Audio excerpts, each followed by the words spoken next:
हिमालय की गोद में कुल्लू की रमणीय घाटी मंद स्वरों से प्रकृति के मधुर गीत गा रही है। यहाँ बर्फीली पहाड़ियाँ, चीड़ और देवदार के घने जंगल, गरजती हुई नदियाँ और जलप्रपात के सुहाने दृश्य देखकर मन नाच उठता है। यहाँ सफेद और गुलाबी फूलों की मधुर मुस्कान, सुहाने खेतों की हंसी, चीड़ और देवदार के वृक्षों का उल्लास दिखाई देता है।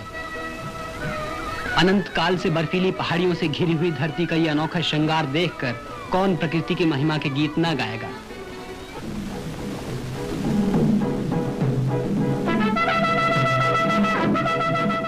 ग्राम देवता को लेकर जब लोग इस घाटी में से गुजरते हैं, तब उनके संगीत के मधुर स्वर पहाड़ों से टकराकर वायुमंडल में गूंज उठते हैं और तब पहाड़ों की वो अपूर्व शांति भंग हो जाती है।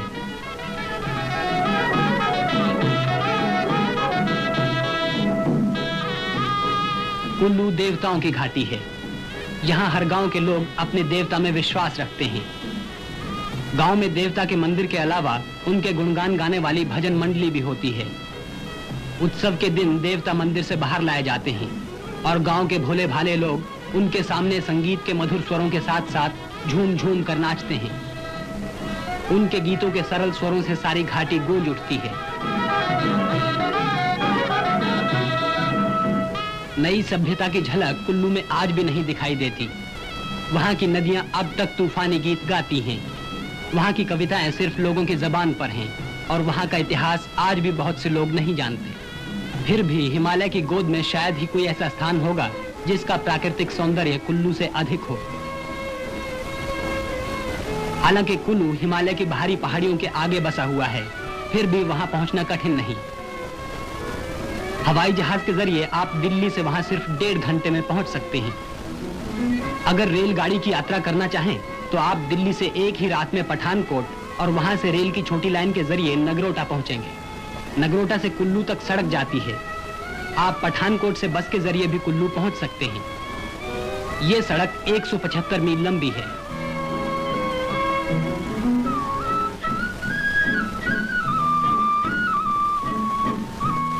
कांगड़ा की सुंदर घाटी में से होती हुई ये सड़क मंडी पहुंचती है। मंडी एक बहुत बड़ा नगर है। नगर से इस दिशा की ओर कुछ मील चलने के बाद आपको ब्यास नदी दिखाई देगी। मंडी एक प्राचीन और सुंदर नगर है। यहाँ कई भव्य मंदिर हैं। चट्टानों पर खुदाई के सुंदर काम और बाजार के रंगीन दृश्यों ने इस नगर की सुंदरता और बढ़ा दी है। पंडू में ब्यास नदी को पार कर ये सड़क ऊंची चट्टानों और पहाड़ियों के बीच में से होती हुई नदी के साथ साथ आगे बढ़ती चली जाती है। चट्टानों के सकरे रास्ते में बहती हुई घोर गर्जना करने वाली ये तूफानी नदी कितनी भयानक दिखाई देती है। झूले की मदद से नदी को पार करने वाले इन पहाड़ी लोगों को देखिए। इस आदमी की हिम्मत भी गजब की है। यहाँ जरा सी असावधानी हुई कि समझो गए नीचे। आगे चलकर पहाड़ों के बीच का ये तंग रास्ता खुल जाता है और फिर दिखाई देने लगते हैं पहाड़ी मैदान और सुहाने खेत। इसके बाद आप बजौरा पहुंचेंगे। यहाँ एक ऐतिहासिक मंदिर बना हुआ है। यहाँ से चौड़े मैदान में 9 मील का फासला तय करने के बाद आप कुल्लू के मैदान में पहुंचेंगे। कुल्लू इस घाटी का प्रमुख नगर है। यह नगर ब्यास नदी के किनारों पर बसा हुआ है। ऊंची पहाड़ियों से घिरी हुई ये नदी इस घाटी के ठीक बीच में से होकर गुजरती है। शांत दिखाई देने वाली ये नदी चट्टानों पर से होती हुई चिनार और जंगली वृक्षों की छाया में बहती है। कुल्लू के लोग इस नदी से पूरा फायदा उठाते हैं।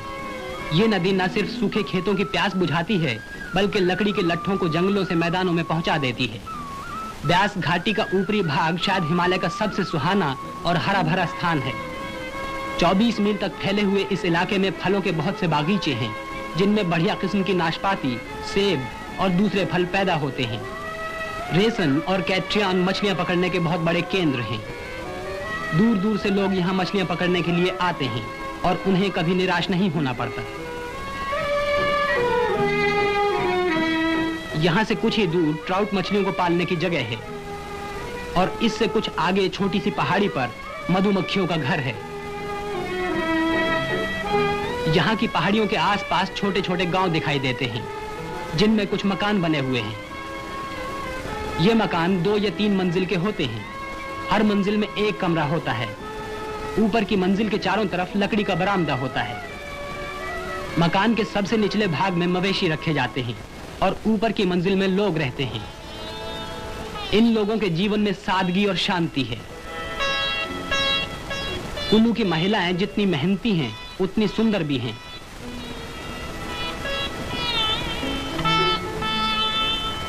ये महिलाएं खेतों में काम करती हैं और यहाँ के मर्द चरागाहों में हर मौसम का सामना करते हुए कड़ी मेहनत करते हैं। यहाँ के पुरुष, महिलाएं और बच्चे फुर्सत के समय कड़ी ठंड से बचने के लिए ऊन काटते हैं। कुल्लू के बहुत से लोग दिन भर तकली पर ऊन काटने का काम करते हैं। पट्टू या कंबल बनाना इस घाटी का मुख्य उद्योग है। काफी धुलाई के बाद ये पट्टू नरम हो जाते हैं।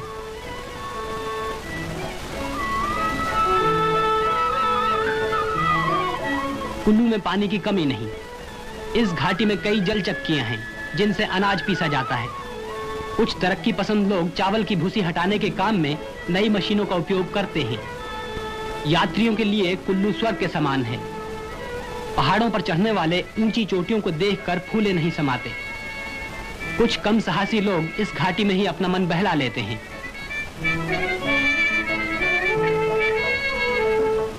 नगर से मनाली तक का मार्ग बड़ा ही सुहाना है। इस घाटी में मीलों लंबे चावल के खेत हैं। ये हरियाली इस घाटी के रहने वालों की आशाओं की हरियाली है। बर्फ से ढकी हुई पहाड़ियों के बीच खेतों में अनाज काटते हुए लोगों को देखकर आप उनकी खुशी का अंदाजा लगा सकेंगे। आप यही सोचेंगे कि प्रकृति की छाया में हम यहाँ इसी तरह विहार करते रहें।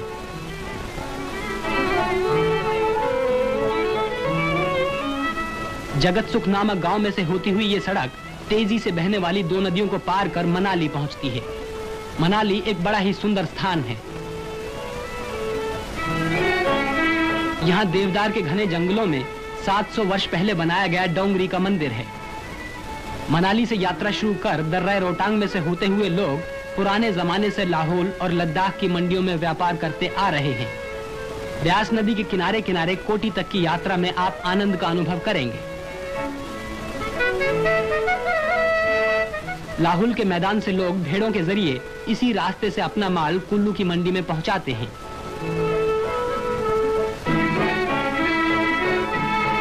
सामान से लदे हुए सीधे साधे पशु लद्दाख के मैदानों में से हो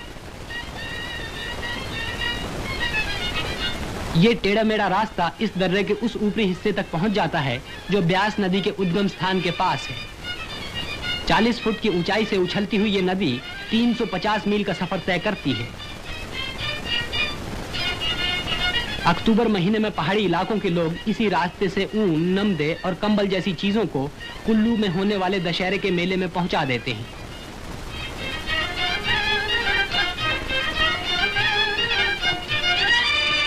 इस घाटी में लोग दशहरे का त्योहार धूमधाम से मनाते हैं। उस दिन देवदार के वृक्षों से घिरे हुए कुल्लू के मैदान में घाटी के सभी देवता लाए जाते हैं। इन देवताओं में रघुनाथ जी प्रमुख हैं। मेले के मैदान तक जाने वाली हर सड़क और पगडंडी पर रंग बिरंगे कपड़े पहने हुए लोगों की भीड़ लग जाती है।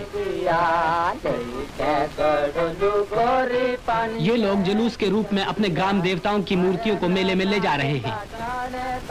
पहले दिन गहनों और रंग बिरंगे फूलों से सजे हुए रथ में रघुनाथ जी की मूर्ति रखी जाती है। इस रथ यात्रा में सभी लोग उत्साह से भाग लेते हैं। भजन मंडली के गीतों से आकाश गूंज उठता है। रथ कुल्लू के मैदान की ओर आगे बढ़ता जाता है। कुल्लू वासियों के साथ रूपी और सांगरी के राजा घाटी के देवता के प्रति अपनी श्रद्धा प्रकट करने के लिए आए हैं। मेले में हाथ के कते हुए सूत के कपड़े, यहाँ के बने हुए दुशालों और कंबलों का खूब व्यापार होता है।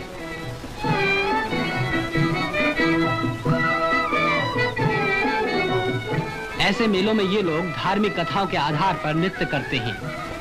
यहाँ लाहौल और तिब्बत के नट लोग भी अपना कमाल दिखाने में पीछे नहीं रहते।